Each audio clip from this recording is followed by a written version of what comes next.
вечер, уважаемые телезрители. На телеканале КИМУС программа «Кефир».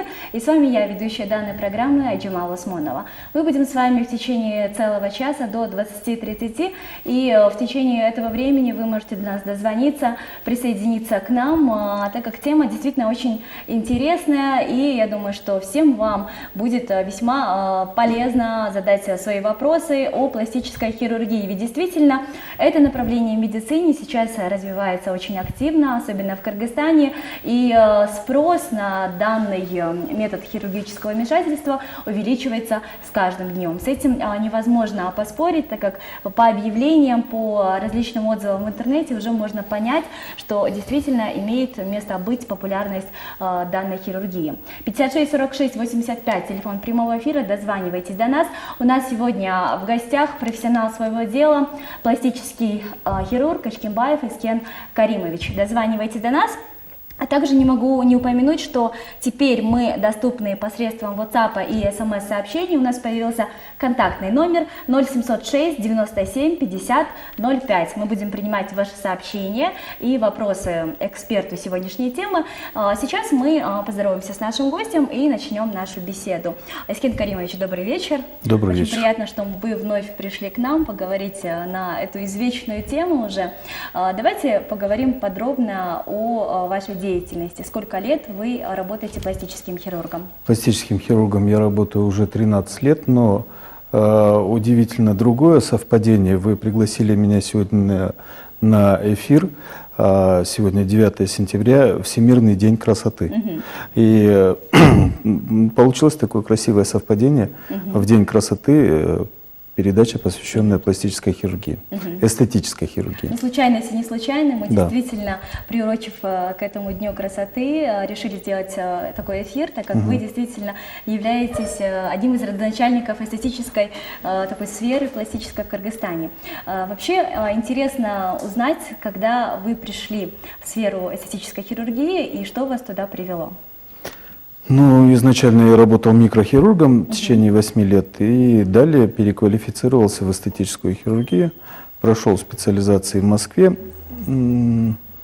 и оказался на таком перепутье. С одной стороны, реконструктивно-пластическая хирургия, а с другой стороны, чистая эстетическая хирургия. И понял, что, наверное, в эстетической хирургии мне намного интереснее.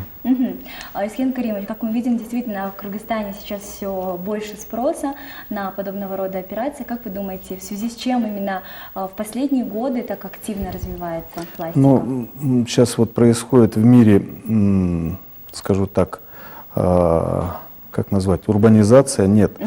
То есть у каждого человека есть возможность выхода в интернет. Есть смартфоны, то есть с кнопочными телефонами это уже редкость. Соответственно, интернет 3G, там 4G позволяет буквально стоя на остановке, скажем, ожидая транспорт, задать вопрос интересующий, и она может тут же получить ответ. Да? Соответственно, повышенная информативность приводит и к вот такому всплеску популярности данных операций, наверное. Сейчас, наверное, будет трудно вспомнить, но все-таки я попрошу вас вспомнить вашу первую операцию пластическую. Когда это было и операция на что была? Ну, это был еще, наверное, по-моему, 93-й год, нет, развал Союза, но как бы независимо, советские это годы, годы перестройки, развала. Люди хотят быть красивыми, симпатичными, и тогда и выполнялась одна из первых операций. А кто был вашим первым клиентом, который решился все-таки лечь под скальпель? Ну, в медицине больше называют именно пациентом. Пациентом не помню. Ну, по-моему, была девушка, которой я делал складку на верхних веках. Как мы видим, действительно, эта операция сейчас наиболее популярна и востребована у нас в Азии. Как вы считаете, все-таки восточная красота – это, наверное, изюминка всех наших женщин, но почему они все так же приходят к пластическим хирургам, все так же хотят походить на европеек? Как вы считаете, это проблема на психологическом уровне или это вполне в порядке вещей? Нет, ну… Так вот, я на лекциях, я преподаю в Москве, в Институте Сеченова, и время от времени читаю лекции молодым пластическим хирургам. И на вот такой вопрос я часто отвечаю в таком духе, что да, в какой-то мере это бьютификация, то есть человек хочет выглядеть симпатичней, но именно европеизация азиатских век – это изменение анатомии верхнего века в сторону современной жизни. То есть, когда природа создавала азиатские веки, то это были яркое солнце, песчаные бури, возможно, и ресницы выступали органом защиты глазной щели. А в данный момент можно одеть солнцезащитные очки или там какие-либо защитные очки и защитить глаза. То есть защита ресницами, азиатские веки – это наклон ресниц, и ресницы закрывают глазную щель. Вот. Изменение вот направления ресниц – это и есть бьютификация и европеизация азиатских век. Хорошо, а вот у нас первое сообщение посредством WhatsApp от нашей телезрительницы. К сожалению, она не подписала свое имя, но тем не менее вопрос звучит следующим образом. Кейму, здравствуйте. Пластическую операцию делают наши кыргызы или же приезжают специалисты от других стран? Но я думаю, так как вы сейчас видите представителя Кыргызстана, уже можно ответить на этот вопрос, что у нас также есть специалисты. Давайте немножко вопрос переформулируем и узнаем, часто ли приезжают к нам пластические хирурги, чтобы делать операции кыргызстанцам. Эстетические операции, чтобы приехали и выполняли, таких прецедентов не было. Вот именно по азиатским векам бывает часто, я вот вчера прилетел с Екатеринбурга, когда мы летаем в Россию и показываем эти операции, как их правильно выполнять на азиатском типе. Вот, поэтому к нам нет, мы ездим. Это была телезрительница по имени Элиза. Что вы думаете, Искен Каримович, по поводу того, что многие считают, что уровень у нас пластической хирургии еще не дорос до какого-то определенной ступени? Ступени. Дело в том, что у нас в Киргизстане, я могу ответственно заявить, выполняются все операции, весь спектр операций, которые выполняются во всем мире, и практически на том же уровне, на достойном. И некоторые из этих видов операций, они даже иной раз преобладают. То есть азиатские веки в России не так оперируют, как у нас, и первая классификация, моя классификация азиатских век, она принята сейчас в России, и эта классификация будет докладываться на Всемирном конгрессе в Киото в 2016 году. Искен Каримович, все-таки, если можно так разделить операции, в которых вы сильны и в которых не очень, на чем, одним словом, у вас набита рука? Или вы можете взяться абсолютно за любую операцию и за любой каприз вашего Нет, пациента? конечно же, нет. В первую очередь я скажу, что я никогда не берусь за капризы. Хирургия, пластическая, эстетическая – это все-таки медицина. И именно здесь есть отработанные показания, противопоказания. То есть процентов 60 пациентов, да, получают отказ с недопониманием, типа: доктор, а почему вы мне отказываете? Надо смотреть психологический фактор, медицинские показания. Вот, и берусь за операции. Еще раз вопрос.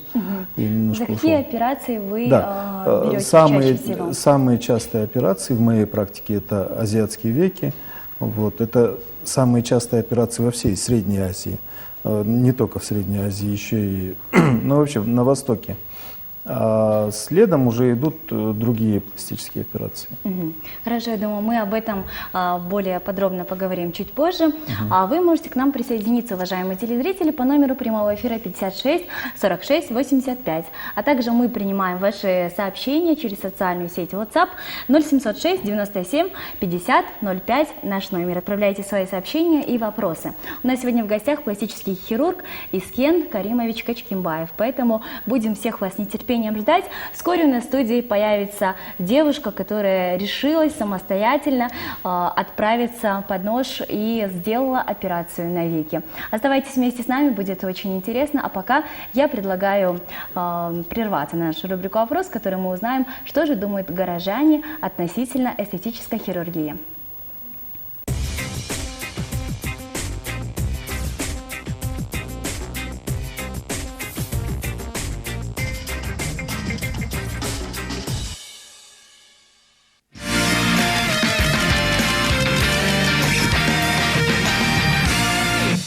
Может, не надо вот эту сделать, да, пластическую хирургию? Вот. Нет, да?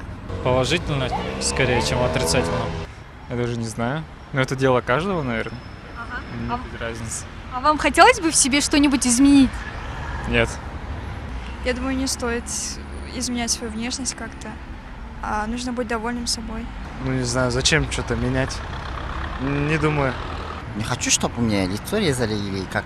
Как сказать, ну, если у человека недостатки, если он желает какую-то вот, если он выбрал такой образ жизни, так, ну, как бы сам решает все нормально, адекватно. Плохо, конечно. Если от природы ничего не дано, ну, как-то исправлять против природы ничего не можешь делать, да? Нормально. Ну, для некоторых людей как бы не помешало бы что-нибудь изменить в себе. Люди, они созданы уникальны, да, то есть у каждого свой путь в жизни и все такое. То есть человек должен оставаться человеком.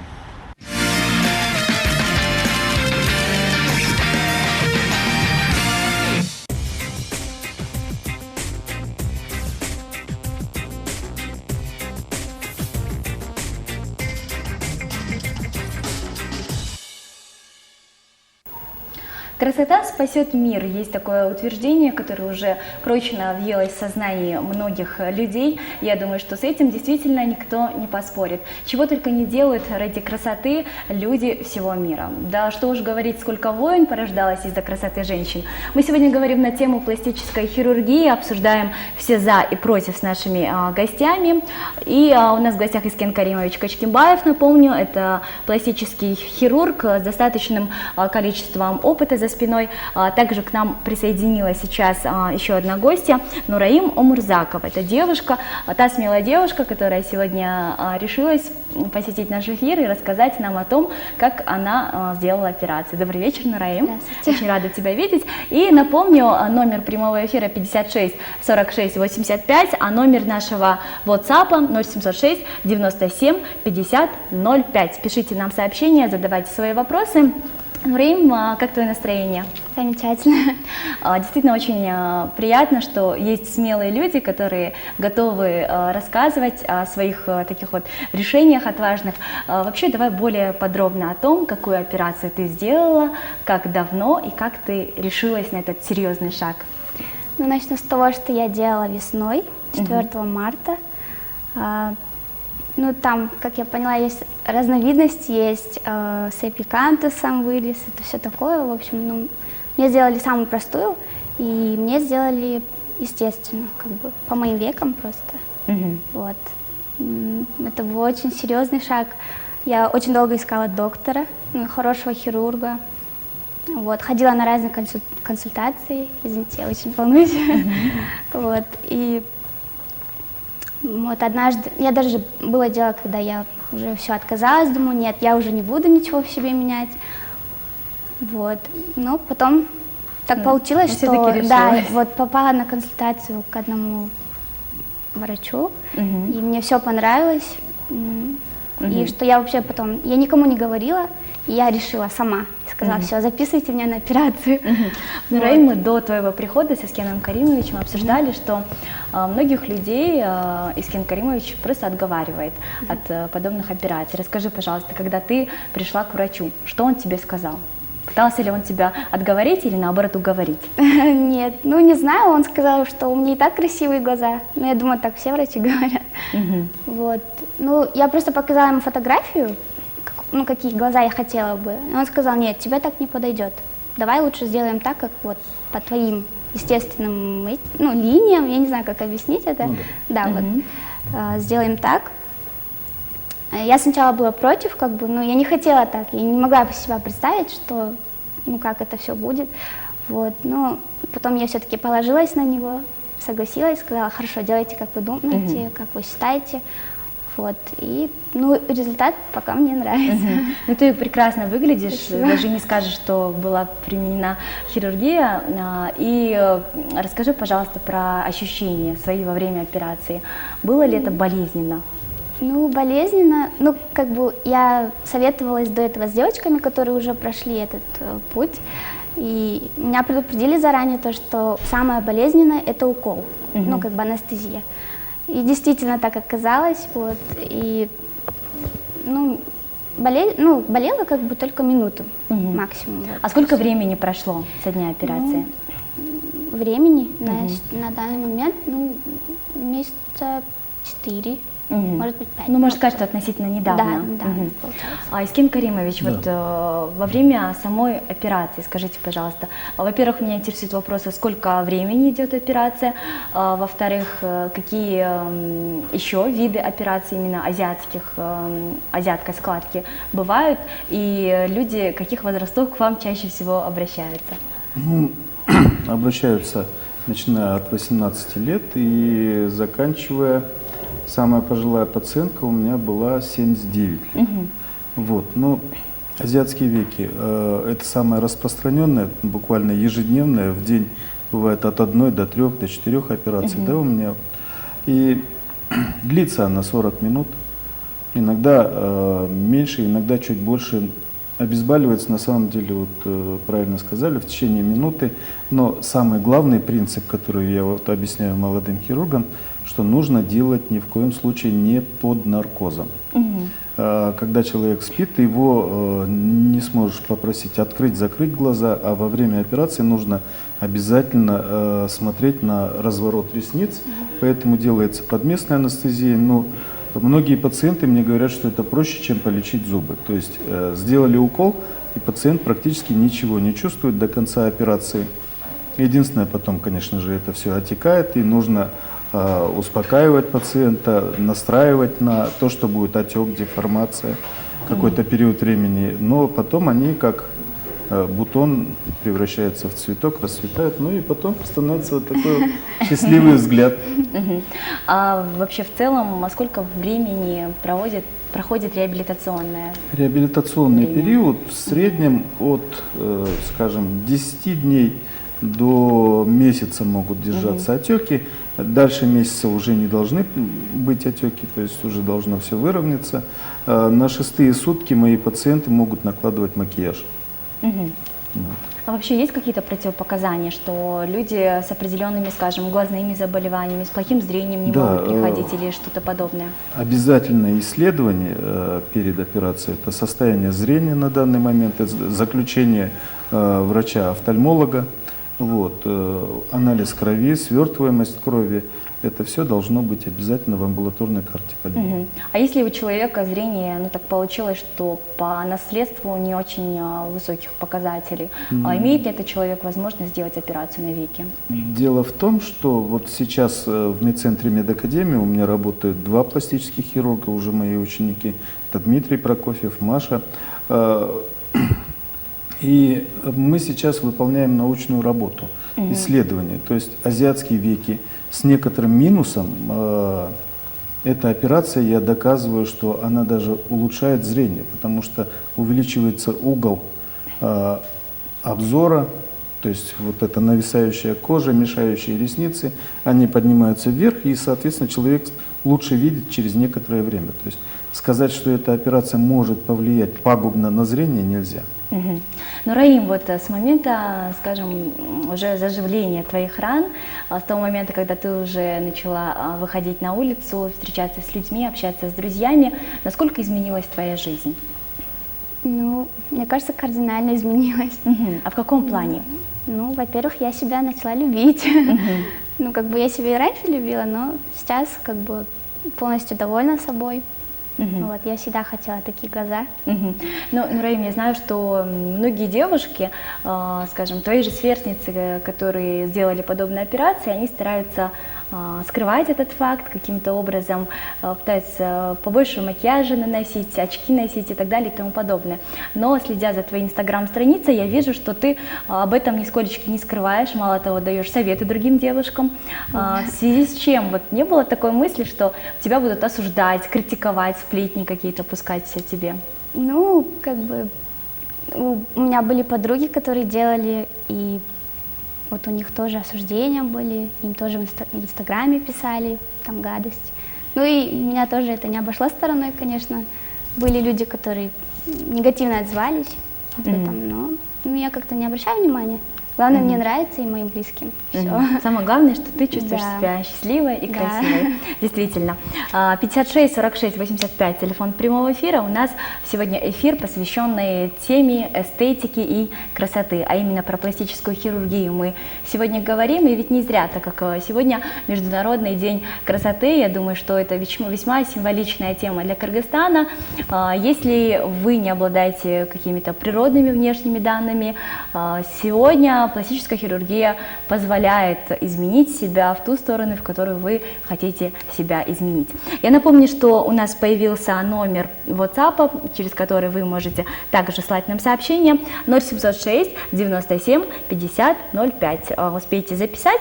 И как раз таки сейчас нам пришло сообщение от нашей активной телезрительницы, ее зовут Элиза, она обращается к Нураиму Мурзаковой.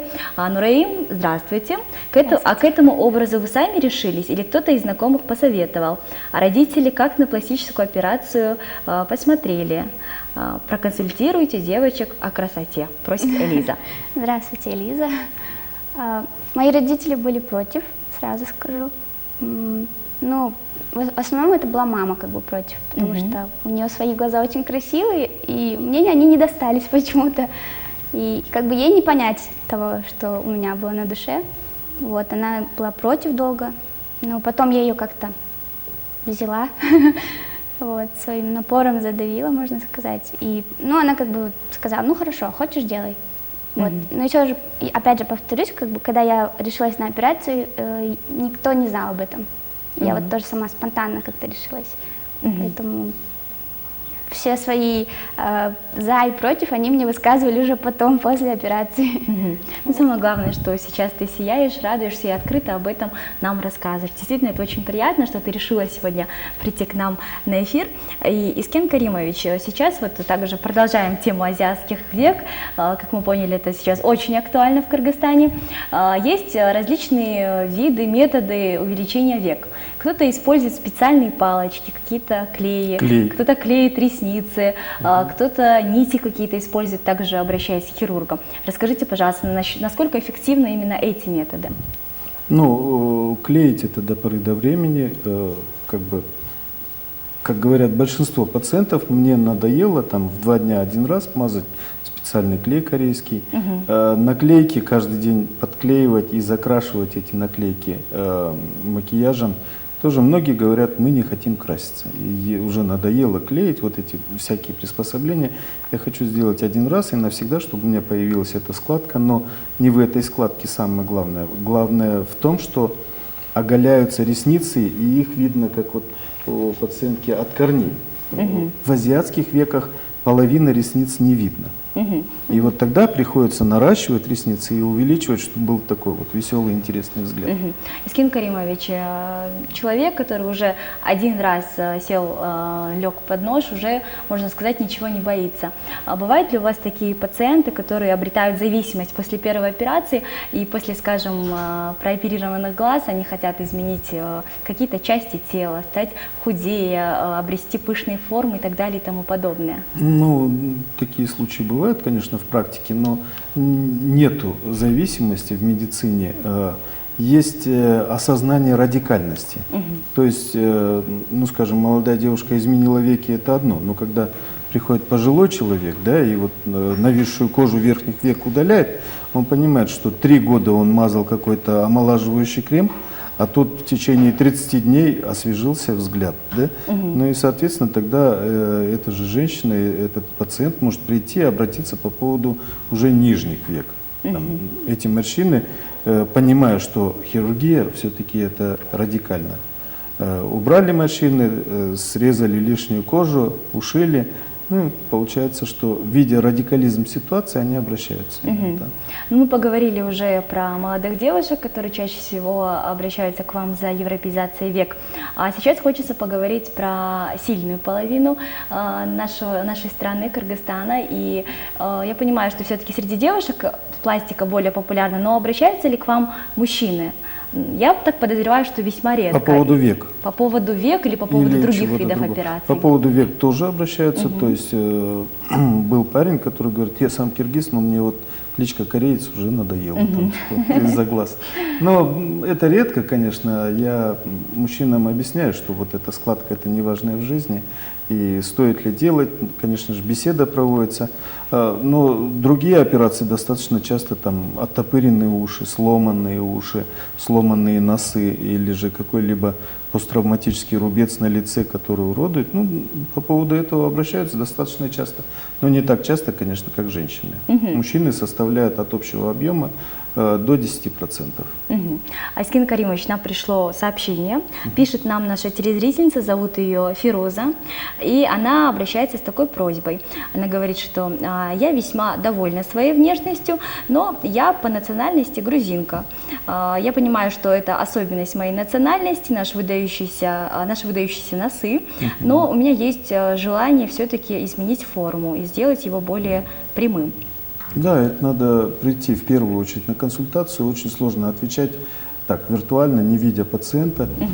Вот, я принимаю в медцентре медакадемии с 2 до 4 будние дни. Прийти, показать, я направление пишу на компьютерную томографию костей, хрящей носа. И дальше уже объясняю пациенту, что предстоит. Но это тоже, скажем так, если пластика век ежедневная операция, то пластика носа это еженедельная операция, минимум одна операция пластика носа в моей практике.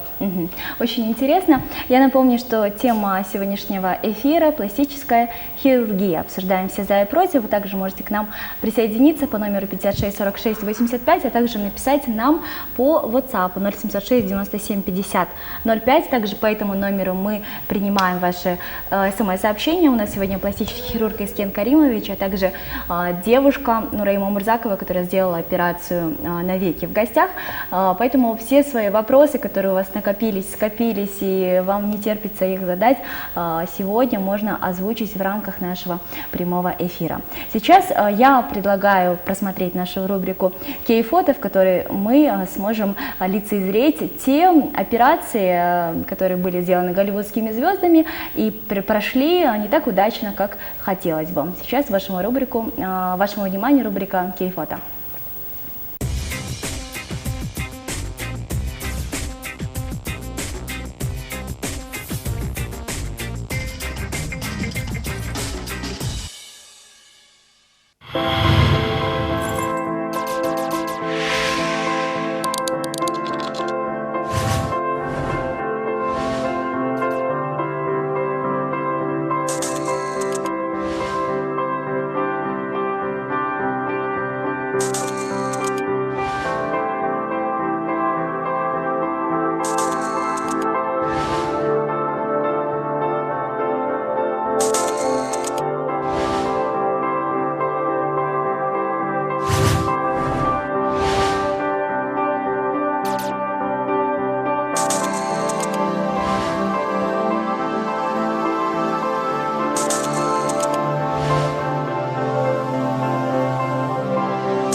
Вот таким образом экспериментируют над собой звезды России, а также звезды Голливуда. Бывают и неудачные исходы, но это, наверное, уже зависит от того, к какому специалисту вы обратитесь, и будет зависеть от компетентности того врача. Я думаю, первым делом нужно все-таки узнать предысторию, биографию того человека, к которому вы обращаетесь. Ну, это мое мнение, а если вы хотите выразить свое мнение, можете позвонить нам по номеру 56 46 85, а также написать нам смс-сообщение через WhatsApp. Наш номер 0706 97 50 05. Мы сегодня говорим про эстетическую хирургию.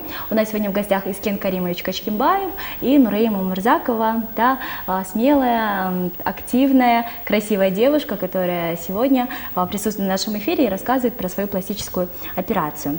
Искен Каримович, пришло нам сообщение от нашей телезрительницы, зовут ее Анара. Приветик всем, меня зовут Анара. Я бы хотела узнать, можно ли уменьшить скулы и удалить нижние 2 ребра? Как это? Больно и вредно ли? Какие в дальнейшем последствия? Такие основательные вопросы. Вообще в мире есть перечень операций эстетических, и там присутствуют эти операции, но удалить скулы, это тоже надо смотреть пациента, в какой степени удалить. Каждый пациент должен знать, что это нарушение анатомии скуловой кости. Но вообще такие операции в принципе выполняются, они делаются через небольшие разрезы, но то ли пациент задает вопрос, это если вот прям явно торчащие углы нижней челюсти, то их стачивают, и это в принципе безвредно. Насчет последних 2 ребер, это достаточно вредная операция. Удаляют, если удаляют для создания формы талии, то только 1 ребро, вот, 2 нет. Вот. Ну, вообще, часто ли у нас приходят девушки на приемы, которые очень хотят редко, потому стать что тоньше? Стройная девушка, она и без удаления этих ребер достаточно стройная может быть. Но а если избыточный вес есть, то удаление ребер не поможет изменить фигуру. Вот операция столь популярная именно на Западе, особенно в Америке, липосакция. Скажите, часто ли она у нас проводится? Она достаточно часто, но эта липосакция сейчас это немножко уже банальная операция считается. Сейчас липосакция трансформировалась в мире эстетической хирургии. Липосакция плюс липофилинг. То есть жир, изъятый с передней брюшной стенки или с зоны галифе, он используется для увеличения других зон. То есть мы, как правило, когда приходят пациенты на липосакцию, мы предлагаем этот же жир, допустим, перенести в зону молочных желез или в зону ягодиц или искривленных голеней. Туда приживается этот жир, это можно посмотреть в интернете. Сейчас простая липосакция это уже просто взять и выкинуть хороший строительный материал для фигуры. Искен Каримович, вы сказали, что можно жир, который остался избыточным после корректировки фигуры, использовать для молочных желез. Скажите, пожалуйста, это равносильно операции силиконами? Настолько ли она вредная и чем отличается? Не равносильно. Конечно, силиконовая имплантация это больше панацейная операция. Человек, который хочет изменить форму молочных желез, лучше всего это, конечно же, импланты. Это прогнозируемый результат. А собственный жир, он ни в коем случае не в молочную железу вводится, он вводится в большую грудную мышцу, подкожную жировую клетчатку, где вот он хорошо приживается. И часть жира все-таки рассасывается, и прогноз непредсказуем. То есть 50% жира рассосется, и тогда обещанный полноценный 2-й размер не получается. Имплантами можно обещать 2-й, 3-й, 4-й размер. Нам пишет наша телезрительница, зовут ее Джанар. Опять же про операцию на веки. Про нее, я так полагаю, всю программу будем говорить. Здравствуйте, хотелось бы узнать, есть ли последствия после операции на веки и сколько она стоит? Спасибо, Джанар. Последствия какие? Формирование складки, удобство накладывания макияжа, то, что ресницы видны полностью. То, что если операция выполнена у специалиста и правильно, по канонам, то это только улучшение самочувствия, улучшение отсутствие комплекса неполноценности, допустим. Но если эта операция выполнена не по канонам, где-то экспериментально, конечно же, последствия моральные, эстетические очень большие. А вообще сколько у нас есть хирургов, по факту профессионалов своего дела, именно пластической хирургии в Кыргызстане? Я основатель общества эстетической хирургии, эстетической реконструктивной хирургии Кыргызстана, и сейчас мировым обществом эстетической хирургии я назначен национальным координатором от общества ISAPS, так называемое. И у нас в Киргизии добрых 14 хирургов, которые зарегистрированы у меня в обществе, и все они являются членами общества пластических хирургов мира. Мы дружим с российским обществом, с казахстанским обществом пластических хирургов, и все наши операции не являются придуманными, экспериментальными. Все эти операции, которые мы делаем, и иной раз вот по пластике азиатских век, допустим, в Москве бытует мнение, что есть такая хорошая киргизская методика, потому что эти операции я докладывал и на Евроазиатском конгрессе, на Российском конгрессе пластических хирургов, и эти операции, как, ну да, они называются пластика азиатских век по киргизской методике. А есть ли какая-то тайна, скажем, корпоративная медицинская тайна, именно какой-то ваш секрет, которым вы не делитесь с вашими коллегами других стран? Такого нету. И после того, как она была уже, эта методика признана киргизской, там не то чтобы делиться, пытаешься рассказать тонкости, чтобы закрепить это на просторах вот России, да, и чтобы это оставалось названием именно вот киргизской пластики. Ну, как я поняла, больше делитесь опытом с другими. Конечно, и да. учитесь друг у друга. Очень здорово. Я напомню, что сегодня с нами также Нураима Мурзакова, которая сделала операцию на веки. Нураим, есть ли у тебя в планах сделать еще какие-то операции? Нет. Ну, хотела бы губы увеличить, конечно, но это так, просто. Ну, как ты думаешь, не перейдет ли твое желание такое скромное в последующем в действие, так же, как и произошло с твоими глазами? Ну, уже было такое желание после операции, я хотела себе нос изменить, скулы тоже, но потом это прошло, мне кажется, это просто как со временем приходит и потом улетучивается. А вообще, был ли у тебя какой-то идол красоты, на которую ты хотела походить? Может быть, какая-то голливудская звезда, к глазам которой ты стремилась? Нет, я хотела глаза, как у мамы. Вот, мой, наверное, единственный идол был. Вот. И в итоге сейчас вы с мамой очень похожи? Очень, да. Раньше, например, никогда никто не верил, что я ее дочь, потому что у меня были действительно азиатские глаза. Я была похожа на кореянку, на дунганку. Вот. А у моей мамы вот такие арабские глаза, очень красивые. Вот. И теперь мы немножко похожи. Ну, как мы видим, действительно очень много положительных моментов есть после операции. Кто бы мог подумать, что человек может улыбаться и радоваться жизни. Бывают, конечно, неудачные исходы, как мы увидели в нашей предыдущей рубрике, но здесь действительно важен подход профессионала, с которым вы будете разговаривать, советоваться и консультироваться. А у нас сегодня в гостях профессионал своего дела, гуру пластической хирургии Искен Каримович Качкимбаев. Можете звонить нам по номеру 56 46 85, а также писать нам по WhatsApp. Напомню, что номер 0706 97 50 05. Задавайте насущные вопросы, будем их ждать. Сейчас небольшая рекламная пауза, после которой мы вернемся в студию. Оставайтесь вместе с нами.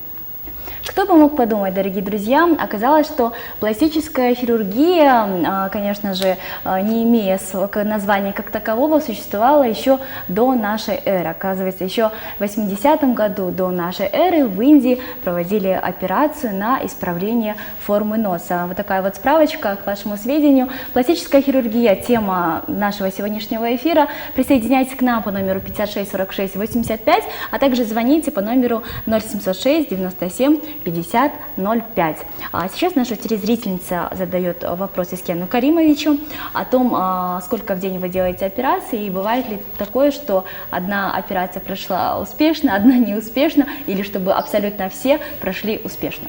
Ну, я стараюсь оперировать до 12 часов дня с утра, и конечно, хирургический опыт мне позволяет оперировать и до 6 вечера, там бывали круглосуточные операции, когда я был микрохирургом. Но в эстетической хирургии я думаю, что пациенты не должны быть на конвейере. То есть каждая операция это все-таки такое ваяние, и эстетическая хирургия это все-таки искусство, и где нельзя ставить пациентов на поток. То есть эта операция у меня хорошо получается, сделаю я еще одну, там, несмотря на усталость, так поступать нельзя. Вот в среднем я выполняю 2-3 век, или же там одна молочная железа, 2 век, или же там пластика живота, 1 веки, ну или же там нос, 1 веки. Ну вот так вот по-разному, ушки В среднем 3 операции в день. Искин Каримович, вот операция на увеличение груди. Давайте затронем эту тему более углубленно и поговорим про женщин, которые перенесли этап беременности и хотят, после того, как их грудь потеряла былую форму, хотят ее, скажем так, усовершенствовать. Есть ли какой-то определенный срок, который нужно выдержать и после этого прийти? И советуете ли вы им вообще прибегать к этой операции? Ну, в мире, если посмотреть статистику, да, в год выполняется больше порядка 2 миллионов имплантаций в год. И большее количество это женщины, которые не были беременными и не кормили грудью. Вот, выполнили эту операцию с эстетической целью. Но при этом надо сказать, что импланты ставятся ни в коем случае не в молочную железу. Они не влияют на кормление, рождение ребенка. Импланты стоят за большой грудной мышцей на реберной дуге. И сейчас современный мир, заводы, изготовители имплантов, они уже практически все заводы дают пожизненную гарантию на импланты. То есть имплант устанавливается один раз и на всю жизнь. И не обязательно его менять после последующего кормления или же там перед беременностью удалять. Эта вся информация есть в интернете, ее очень много. Но при этом я еще раз хочу напомнить, или даже маленькая ликвидация безграмотности, да, там молочная железа до кормления состоит на 80% жир. И 20% железа. Во время кормления молочная железа это 80% железа, заполненная молоком, и всего лишь 20% от всего объема это жировая ткань. Соответственно, жировая ткань раздавливается молоком, то есть междолевая жировая клетчатка, ретромамарная, подкожная жировая клетчатка. Ну и физиологической нормой считается, что после кормления грудь должна уменьшиться на 50%, а то и 70%. Вот. Ну и, конечно же, женщины зачастую чувствуют себя очень даже неуютно, когда приходится дискомфорт ношения одежды, вообще чувствуют себя как бы с уменьшенными формами. Это самая частая жалоба, на что жалуются мои пациенты. Действительно, можно даже провести некий рейтинг тех операций, которые у нас популярны. Как мы поняли, первое место у нас занимает пластика век. А сейчас я предлагаю посмотреть, какие еще пластические операции предпочитают наши кыргызстанские женщины, да и мужчины, в общем-то, весь наш народ. Мы подготовили для вас специальный сюжет, топ-5 самых популярных операций в эстетической хирургии в Кыргызстане. Вашему вниманию сюжет, после которого мы вернемся в нашу студию, а вы можете нам писать в WhatsApp по номеру 0706 97 50 05, а также звонить нам на прямой эфир 56 46 85 наш номер.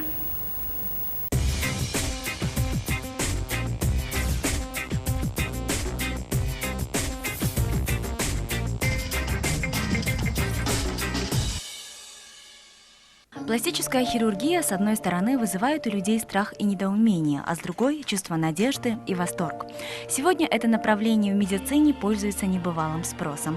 И неудивительно, ведь, согласитесь, изменить себя и исправить недостатки своей внешности в глубине души хотят многие. В Кыргызстане эстетическая хирургия бурно развивается последние 10 лет, но за этот относительно короткий срок она уже успела занять прочную нишу. В Кыргызстане эстетическая хирургия бурно развивается последние 10 лет, но за этот относительно короткий срок она уже успела занять прочную нишу. Представляем вашему вниманию топ-5 самых популярных операций в нашей стране. На 5-й строчке рейтинга пластика ушей. Несмотря на то, что лопоухость можно скрыть под прической, многие люди все же прибегают к хирургическому вмешательству. Но давайте вспомним голливудских идолов красоты, которые прекрасны, несмотря на свою лопоухость. Джулия Робертс, Кристин Стюарт, Энн Хэтэуэй, Дженнифер Гарнер и многие другие. Может быть, стоит брать пример именно с них?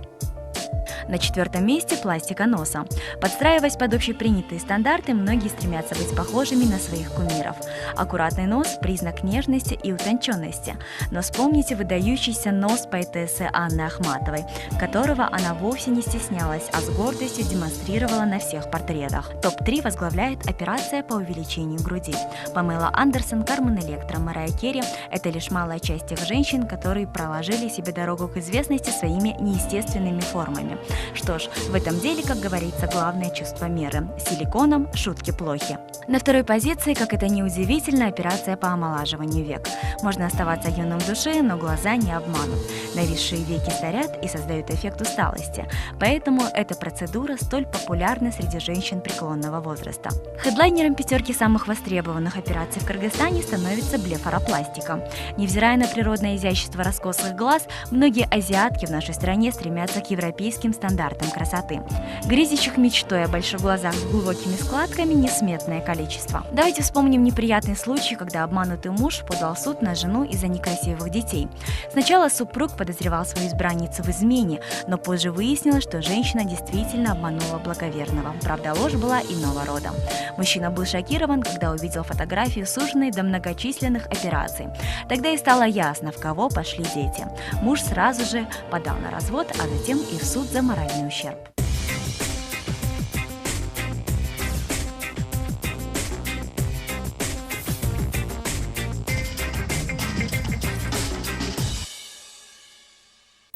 Продолжаем нашу программу. Таким образом выглядит топ-5 самых востребованных пластических операций у нас в Кыргызстане. Я думаю, что действительно для некоторых телезрителей, которые уже прибегали к методам эстетической хирургии, были знакомы эти сведения, а для других была весьма полезная информация. И в нашем сюжете с Ким Каримович мы ознакомились с одной ситуацией, когда в Китае мужчина подал в суд на свою жену из-за некрасивых детей. Да. Расскажите, пожалуйста, бывали ли у нас такие ситуации? Вот общаясь с клиентами, вы, наверное, ознакомлены. Такие ситуации не были, но бывали ситуации, когда приходила невеста и говорила: у меня через 20 дней свадьба, срочно сделайте мне пластику век, и я, как правило, отказываю в таких случаях. Говорю, если у тебя намечена дата свадьбы, значит, муж тебя любит такой, какая ты есть. И если это без его согласия, то эта операция может разрушить твою судьбу. Как правило, я отказываю. То есть решение должно быть принято на пластическую операцию. Если семья, я рекомендую обоюдное решение супругов. А нужно ли какое-то письменное разрешение, если человек приходит к вам от родных, от мамы, если человек несовершеннолетний, если или от супруга? несовершеннолетний, то, конечно же, обязательно должны быть родители присутствовать. И в договоре согласия на операцию, то есть который каждый пациент подписывает, согласие, добровольное согласие на операцию, вот, там, если он несовершеннолетний, то подписываются родители.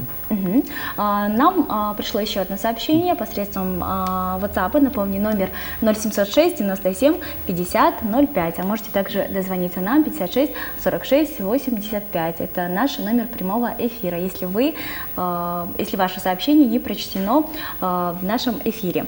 Итак, следующий вопрос относительно шрамов на ноге.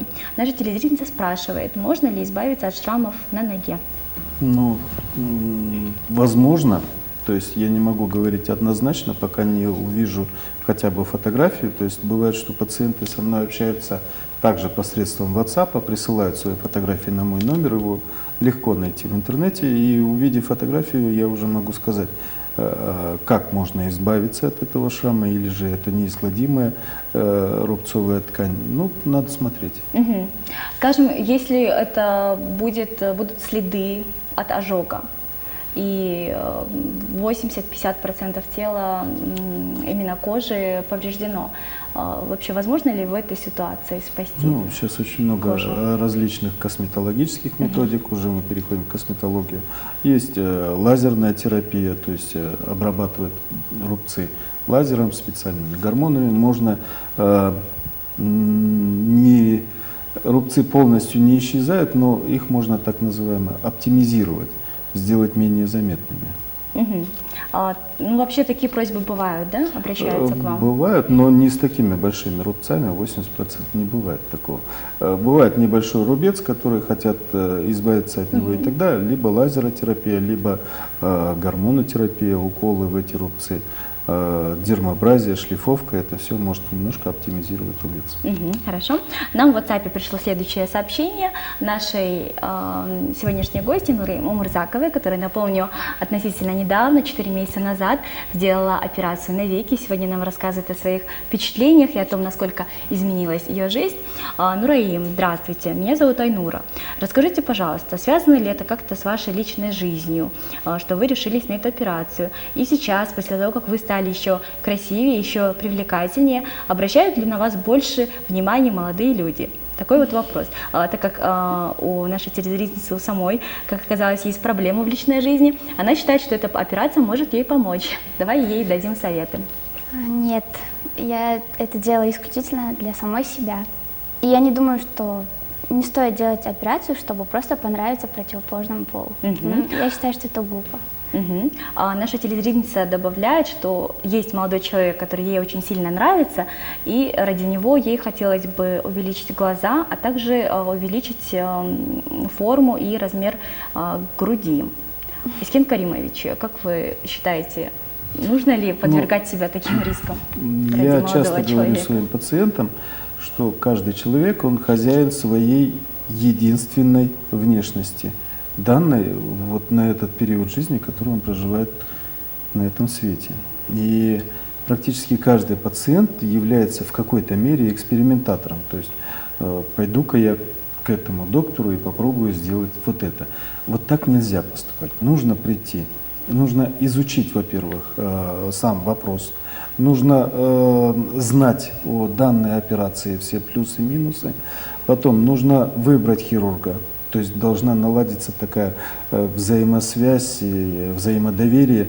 Кроме того, чтобы это взаимодоверие и взаимосвязь наладилась, нужно, чтобы пациент обязательно изучил портфолио этого хирурга, его операции. Еще лучше, если пациент познакомится и пообщается с предыдущими пациентами, перенесшими эти операции, узнает отзывы, и только лишь тогда, наверное, можно идти. То есть не должно быть так. Пришла к хирургу, а хирург сказал: так, у меня сейчас свободно, ну-ка пойдем, я тебя быстренько прооперирую. Это неправильно. Нужно обязательно изучать вопрос. Основательно подходить к этому вопросу. Однозначно основательно. Нураим, есть такое сообщение от нашей телезрительницы. Зовут ее Айдай. Она спрашивает тебя о том, возникают ли, Нураим, у тебя какие-то проблемы с документами. Ведь твоя внешность изменилась. Наверняка где-то на таможне или где-то на границе тебя не узнают и не пускают. Бывают ли такие ситуации? Вот как раз-таки вспомнилось, что сейчас на территории Кореи многие девушки не могут въехать или выехать в республику из-за того, что кардинально меняют свою внешность. Бывали ли у тебя такие ситуации? Нет, почему-то не бывали.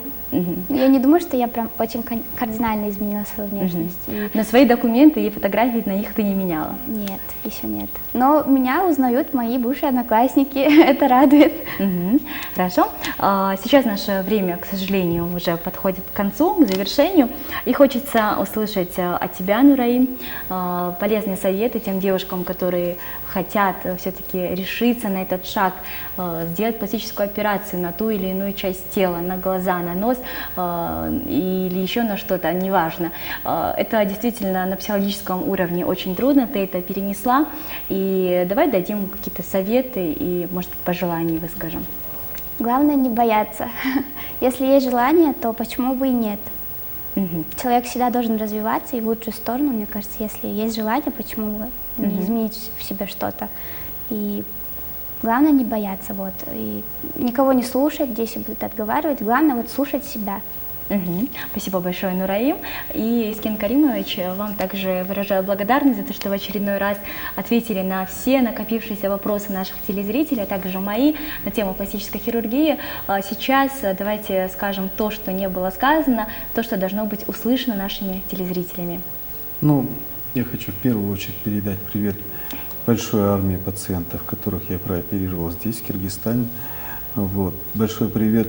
Это почти что 60% от всего количества, это наши жители соседней страны Казахстан. Вот. Но хочу им пожелать всем здоровья и всем женщинам в этот день красоты сказать, что до тех пор, пока женщина чувствует себя здоровой, счастливой и красивой, она таковой и будет. Но как только у нее возникнет в голове комплекс неполноценности по поводу своей внешности, да, и если это не какой-либо природный изъян, ну, та же самая отсутствие складки или небольшая горбинка, они должны понимать, что не это главное в жизни.